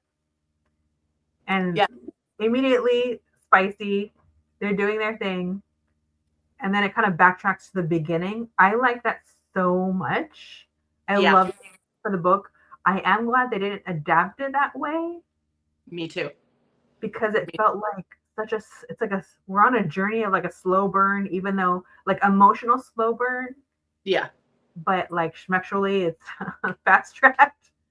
But it just works so well. But how did you feel about that opening? How that was handled on the book? That's honestly that was one of the shocking. Like, it's kind of a shock to the system when you start reading that because that first scene of 7 years into their relationship, the Shane was like mad. Like he just, I don't know, like it was, that kind of was the first shock to the system, I think, for me, for who Shane is in the book. And then that kind of was like, whoa, okay. And then now I'm in it. Like, oh, okay. So this is what they're feeling like. And they're 7 years into this relationship. Like, what the F happens? Like, it immediately hooked me into it.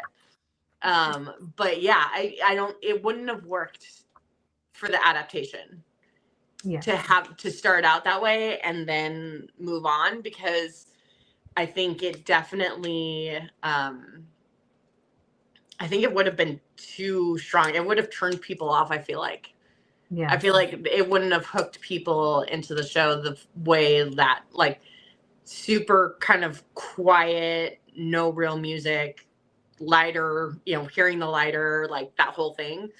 I think that kind of drew you into who these two characters are much better for screen than, like in the book. I don't think it would have pulled as many people into the book if she started it out that way and not the way that she did. But I liked it. I also like that this is so not important, but I like that Ilya was listening because he's talking to Price, and I think Ilya isn't like a fan of like flying. And he's listening to he's listening to Anna Green Gables. I love that. I so desperately want us to have a scene like that in season 2 where we see that he's listening to Anna Green Gables. So Canadian. Oh, Canada, I love you so much. Oh, Canada. No, totally. Yeah, that was, and also I love that because Ryan Price does play, as we've seen, he is in the books, and then they just kind of like name drop him in the adaptation, which he does kind of come back into it in the latter books of the series. Yeah. So I kind of was like, oh, Price. But it was really interesting. But yeah, I love that. Like, Anne of Green Gables? Really? Yeah. But it's such a well, yeah, I know he's a Russian character, but it's also a Canadian writer, and Yeah. that's I'm sure required reading over there. It's just like it's so well beloved. And as a kid, I don't know, I think it was on like probably PBS or something. Yeah. Um, Oh, yeah, yeah. The 90s adaptation, I think. 85 version of it. There The you go. TV. Yeah. So I have such a love for that. And Yeah, me too. so even though I'm not that familiar with too much Canadian literature, um, that always stuck out to me. So that has a special place in my heart. And so the fact that Anna Green Gables was mentioned just Made, had made an appearance. Yeah. and then I Yeah. was like, wait a minute, of course it is. It's Canadian writer. It's gonna come up, you know? Yeah. Yeah, totally. And so I hope we see Ilya with the book, something like that. Oh my god. Um But it also just showed Ilya's heart yes. like so quickly. Because it's like he saw he was having a hard time. He wanted to help while still being his, assholey self. Yeah. But I loved that aspect because it's like you just immediately see who Ilya is. He's tough guy, he's an asshole, like all of those things, Yeah. but he also is aware of what everyone's he picks up on these tiny little details, and he can see that Price is uncomfortable, and he goes to distract him. And the fact that he's like, oh, you take the headphones, I read the subtitles, like all of that, it was so, I love Ilya. I love him too. And there's like little moments we don't get on the show that I love that I feel like I feel like we're getting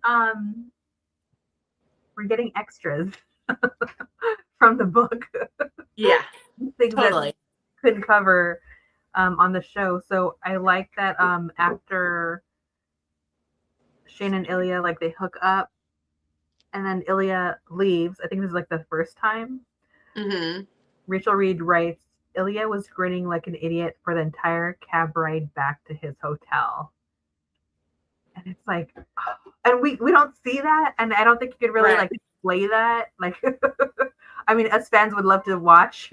Just have the camera on him for the whole ride home. We'll watch it.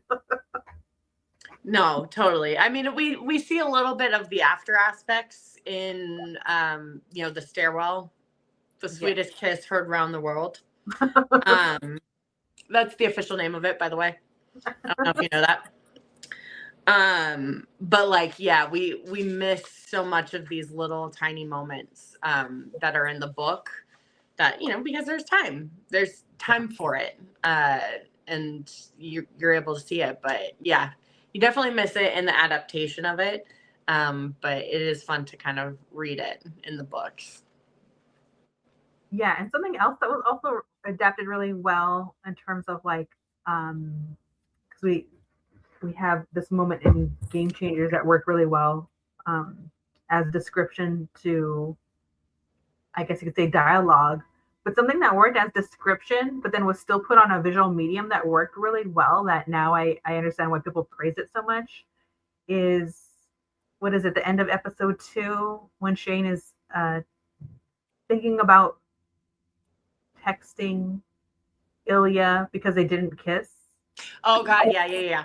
He deletes it. I just love that it's actually just like his thoughts in the book at the end of part 2.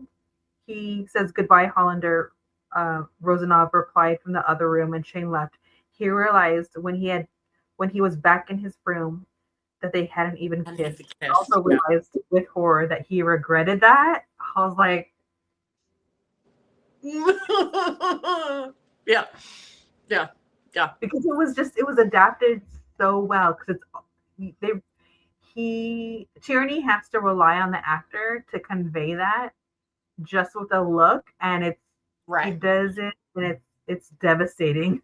Hudson just killed it that episode. That to me, that whole scene in the elevator of the text messages of the writing, typing, and then deleting, typing and deleting, like That to me was the emotional equivalent for Shane that the Russian monologue was for Ilya, because you don't, just in the way that you don't understand the Russian words that Ilya is saying, you get the feeling, you understand what he's saying, even though you can't understand his words. Shane, at that moment in the elevator, when he's typing and deleting, he's not saying anything. Like his actions, his facial expressions, that's what's conveying the true meaning of it. So like, yeah, it's not memorizing like 3 pages of Russian, but it still is just another sort of, you have to rely on the movements, the expressions, things like that instead of words. I love that scene so much, and it destroys me every single time. Yeah, incredible. It's the fact that I read this, I'm completely connecting with what Hudson as an actor did to convey this for Shane. Is like, we don't need the words, we see it and we feel it. It was so exactly. And I don't know, for me, I feel like I felt it a little bit more in the adaptation than I did in the book. Yeah, for that. So good. This is also a rare moment in a book where I have like a pet peeve when it comes to pet names. Yes.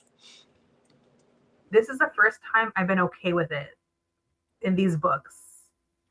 I don't know. It just feels like more endearing, and I'm okay with it than in there's a meaning behind them. Yes. Yeah. Yeah. It's not thrown away. Just like Shane's use of calling Ilya an asshole. Like, that's a pet name. Yeah. Like that is tantamount to I love you in Shane's mind when it comes to Ilya. Like, it truly turns into a term of endearment. Yeah.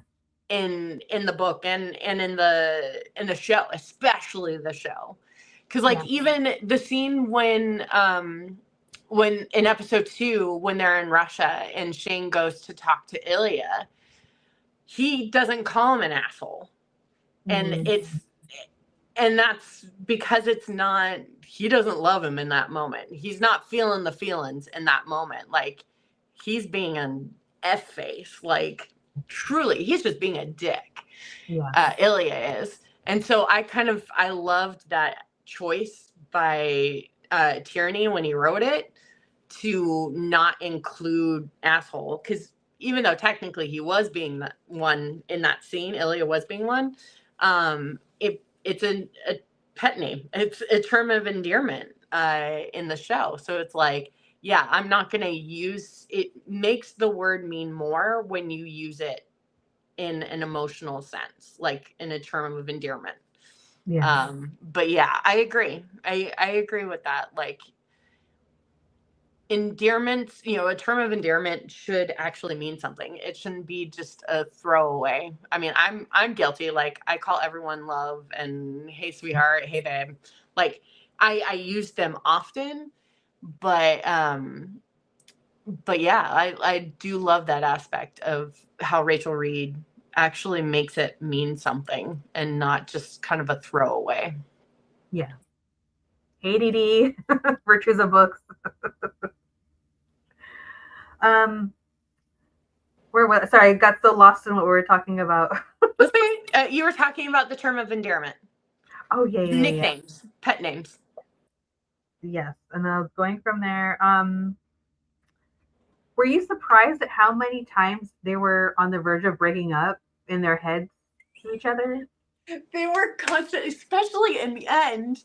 Like, the whole scene. Sorry, something just fell on my foot and freaked me out for a second.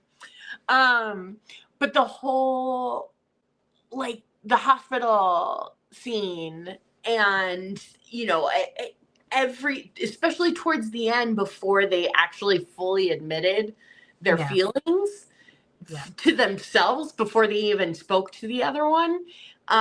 They were just like, oh, we can't do this. It needs to end. It needs to end. Because they knew they had big feelings towards each other. They knew they had these feelings, and they were like, we can't do anything with them.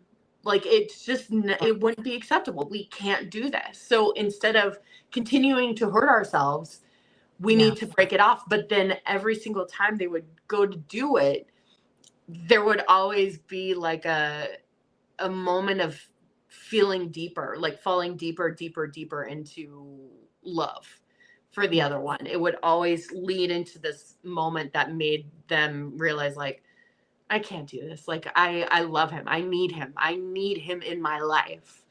But yeah, like, that's one of the things, in watching the show, and especially the episodes and the hospital scene, that I appreciated the fact that they didn't include that in the adaptation. The fact that Ilya was going to break it off. I mean, you could kind of get that, because once again, it was more like how Connor portrayed Ilya, and the fact that he tried to separate himself, the writing, the choices, the facial feature, facial expressions, things like that, where you could see he was trying to distance himself.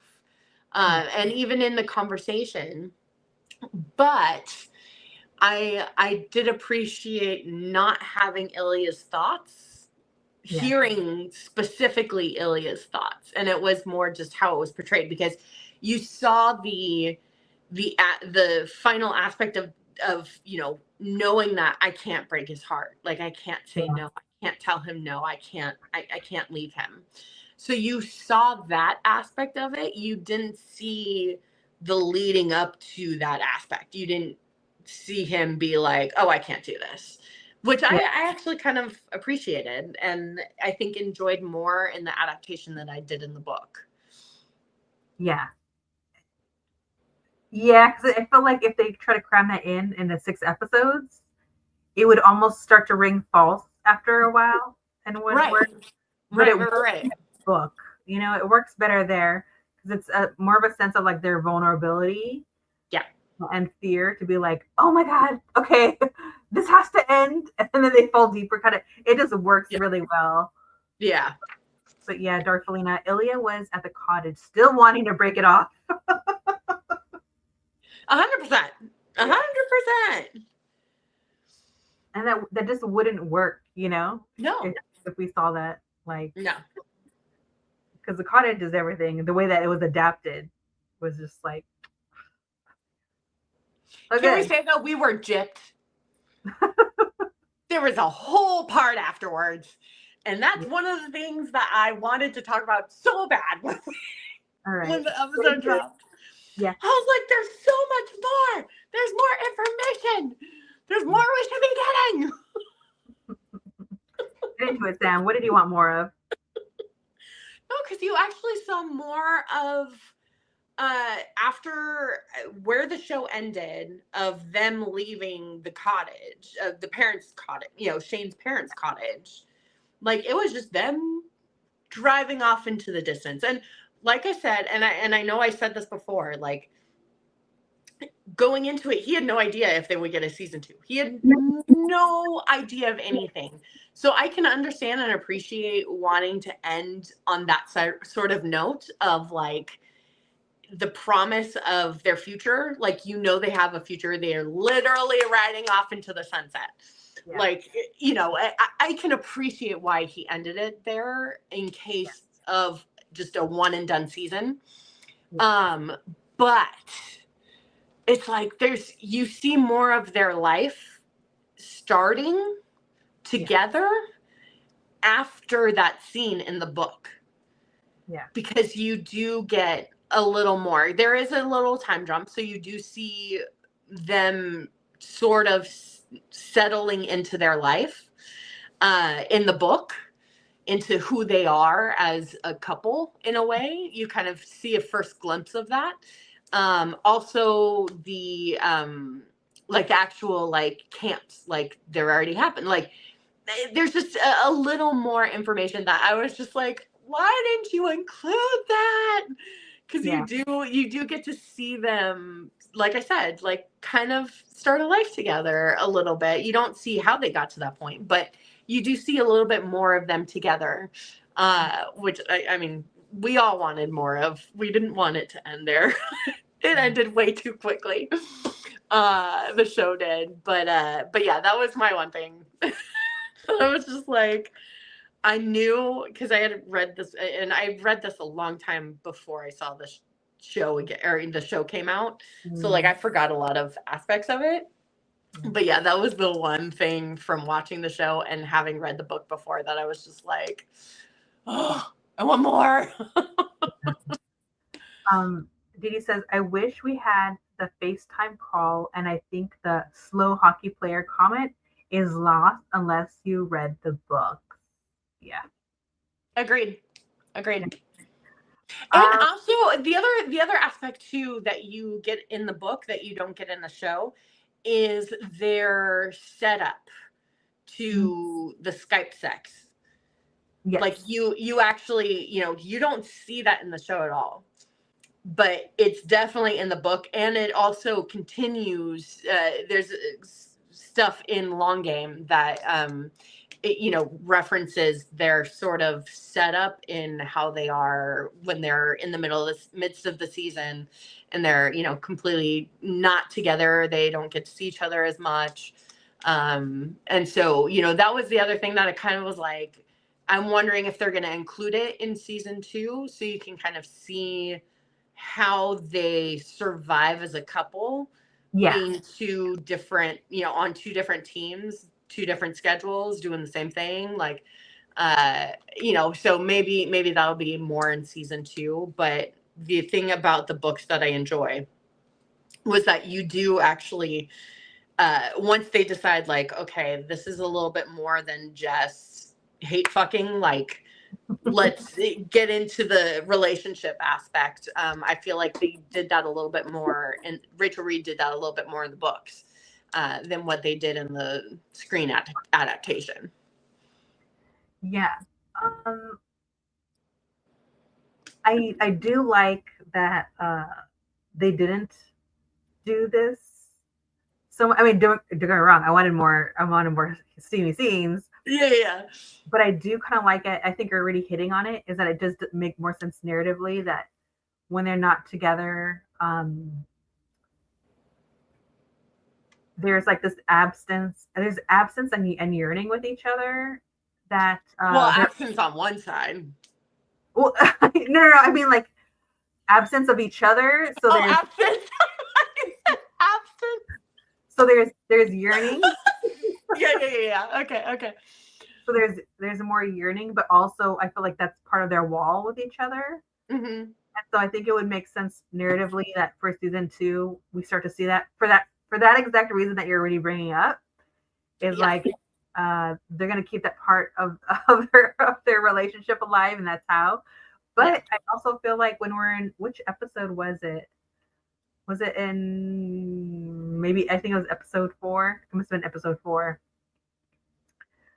When Ilya does a little glasses tap, like put those bad boys back on. No, that's episode 5. Okay, you have to get me. I'm all when he's in Russia. Yeah. Okay, I felt a little bit like cheated that we didn't get another explicit scene. Well, but I mean, I also understood what Tierney was doing, and it's something that he broached on in kind of the interviews and stuff that he's been doing of, you're hooking, how you're using it is you're hooking them in the first 2 episodes because those are the first, those are the more explicit. Episode 3 was, also sort of a transition from the explicitness of the show into the relationship aspect of the show. And then he wanted to really focus on the actual relationship that is continuing to form in episode 4, and then 5, and then 6 was like okay, now they're making the commitment, they're going to do this. And we got a little bit of spice in episode 6. But some of the most well-known scenes in Long Game are the super spicy ones. So we have to be getting a lot more. I need a lot more of Sir Bubble Butt. Oh my God. Yes, I said that. Patiently waiting for the trophy room scene and how Jacob deals with it. I think we are all. I'm not patiently waiting. I'm impatiently waiting. We're fanning. We're creating it in our heads. We're playing it over and over again. Oh my God, I can't wait. I can't wait. But that is also something that I did like that we got was just the explicit scenes that they had.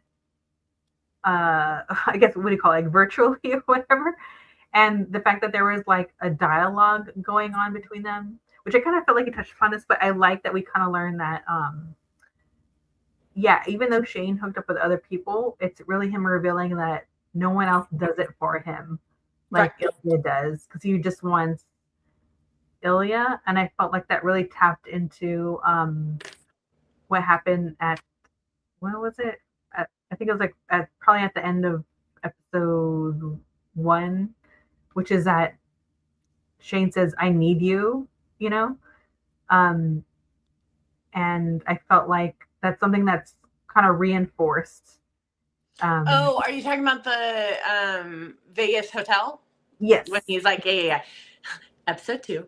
Yeah, I'm getting all over the place. That's why you're here, Sam. You're here to correct me. Yeah, because the end of episode 1 is on top of the rooftop when they kiss. And then Shane's like, what the fuck are you doing? We're both in tuxedos. Like, okay, how does that have to... But yeah, that's the end of that one. Because then that's when Shane leaves and Ilya's like, I'll see you next season. Yeah. Yeah. Yeah, because the hotel room is towards the end, because that's right before we didn't even kiss. Yeah. So good. It's fine. It's fine. One little like niche note for me. You and Dee Virtues of Books is like episode 2. She is on it. It's like, you gotta get this right. Thank you. But it also shows that I reheat episodes 5 and 6 way more than I reheat the entire thing. I do the microwave version of it. My little niche thing is in the scene in Ilya's house when Shane goes over.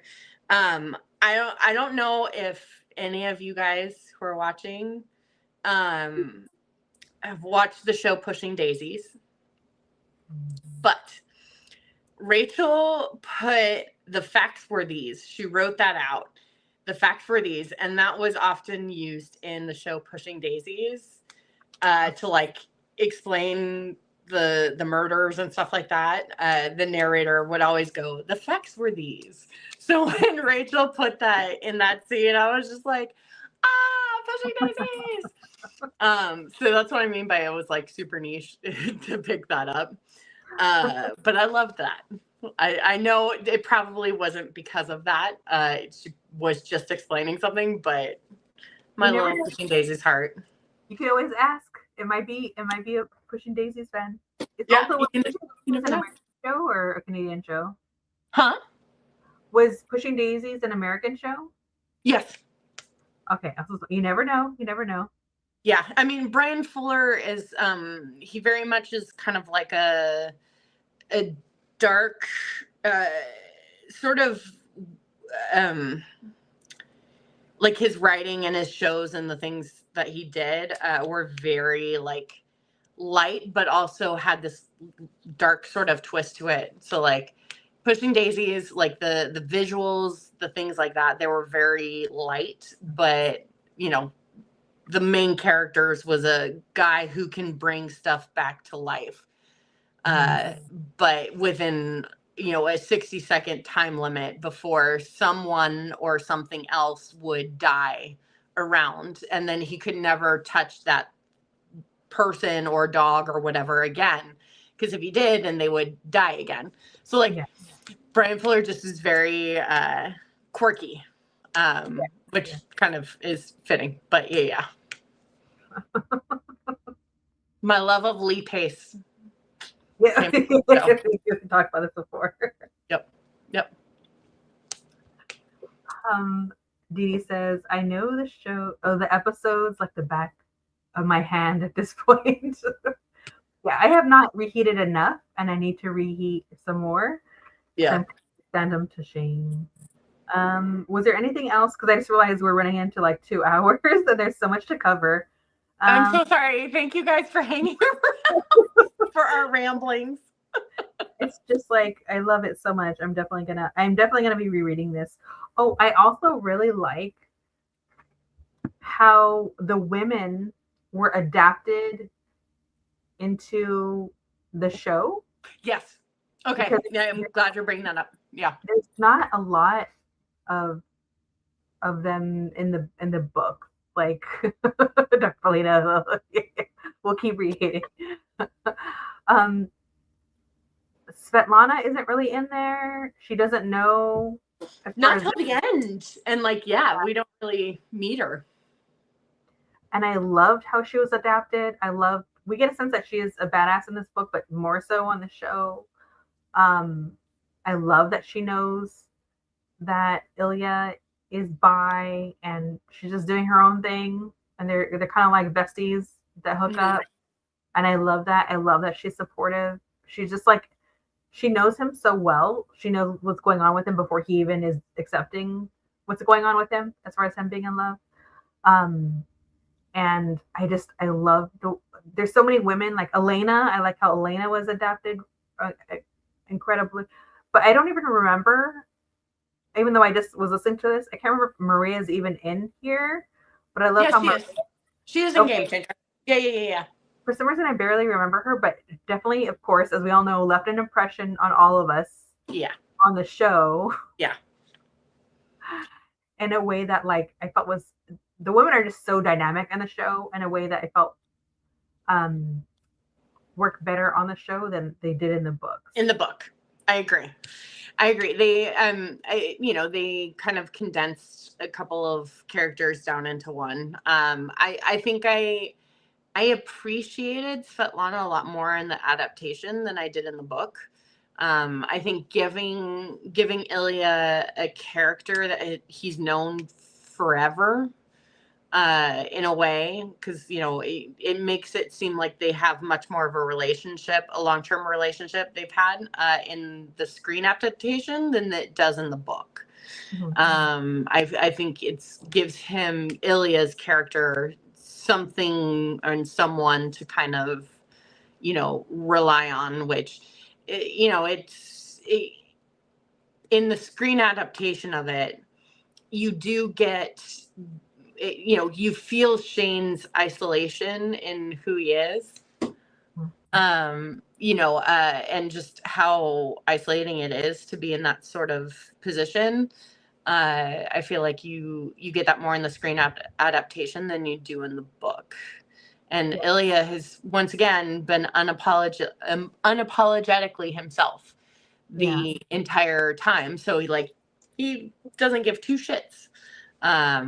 And so I think in a way, Ilya is a little more isolated in the book than in the adaptation in some cases, I feel.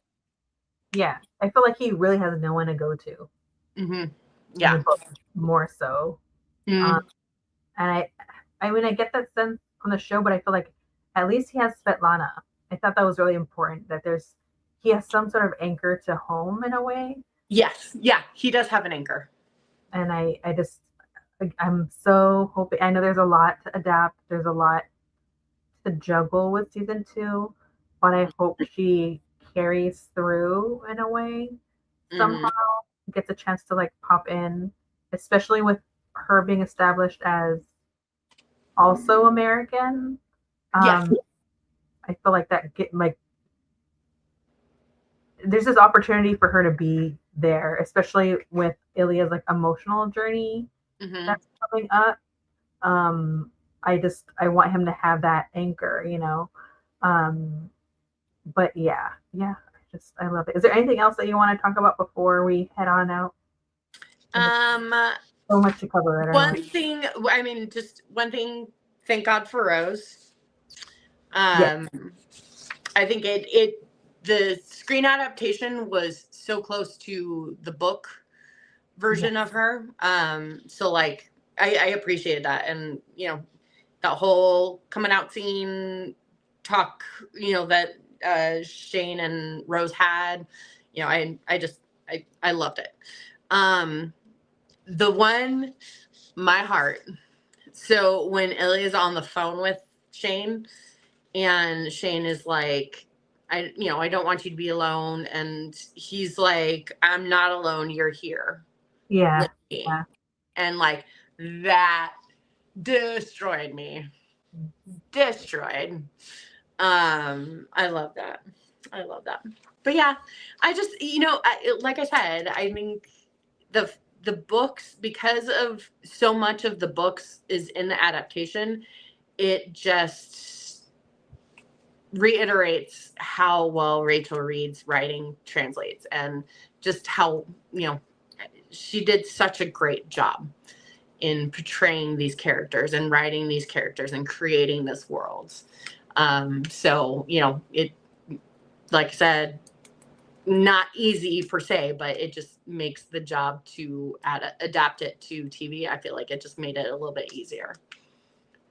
Yeah, and something else that it's just yes, it was very interesting to listen because I did the audiobook and see how much of it was just ripped onto the screen, especially with like Rose's section. I had no idea like how information was interpreted for scenes, and to see that it's so like spot on just speaks volumes to also what the author wants to get across. Yeah.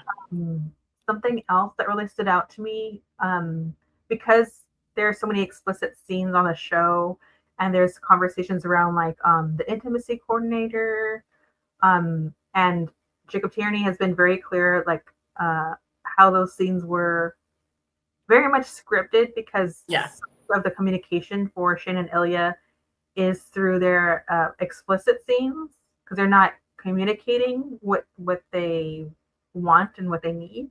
Yeah. I felt like that hit more so when I read the books, and not just in reading the explicit scenes, but also in what they desire from each other. Like the fact that Ilya loves Shane's freckles, and that's we know he does, but it feels like it's something that comes up quite a bit in the books. Yeah. And to me, that he slept with a girl because she had freckles and dark hair. Yes. And then the thing is, for me, to me, and then also I don't know how it was written in the script, right? I'm not looking at the script, but to me that makes sense in reading that the actor Connor that plays Ilya would go more for like touching Shane's face, with physical contact, because he as an actor knows how much Ilya loves his freckles. Yep. So he's trying to get close to those freckles as much as possible. So much of his desire is like him going for his face. And so that plays like a couple of different dynamics between like trying to control his emotion, trying to connect with him, but also like the love of freckle, like all that is going on in those gestures. Yeah. And I thought that, to me, that would make sense why the actor would like interpret it that way, since so many people like love those particular scenes and how they're handled. Right. And it's like, oh yeah, I understand that there's like some sort of like artistic license, but everything seems very much in the vein of what's already written in the book. Like right. Right. so thoughtfully, so well that I was just The sacred text is sacred for a reason. Just saying. yeah. There's so many things that when we're watching it, because again, I hadn't read the books, even though I know it's choreographed and talked about, but it feels so Yeah. natural when we're watching it. We're getting Yeah. lost in the story. But then to read the book and realize, like, oh no, this is so choreographed. Like every little pull away and the tug and pull of it is very choreographed, and it's Yeah. just must have been so well communicated that it comes off so natural, and it's shocking when I read the books and I'm like, oh wow, this is down to a T, so incredible. Yeah. Well, and like the intimacy coordinator has said, like Yeah, the two of them, Connor and Hudson, they themselves brought so much to these scenes because you have to be comfortable with your partner in a scene, especially with something like this. And so the connection that they had, and just I guarantee you, not a ton of actors would maybe go as far as they did, just because of just how kind of comfortable Hudson and Connor are with each other. yeah. So it's I'm thankful that they found these two. Like it was one of those, like, it's Traits are clearly delightful. was meant to be. Yes. Every aspect of the show, the adaptation of the books, it was like, it's like the butterfly effect, Yeah. like all of these decisions that have been made are just leading up to, what we are very lucky to get to see. Yeah, truly the power of friendship. Absolutely.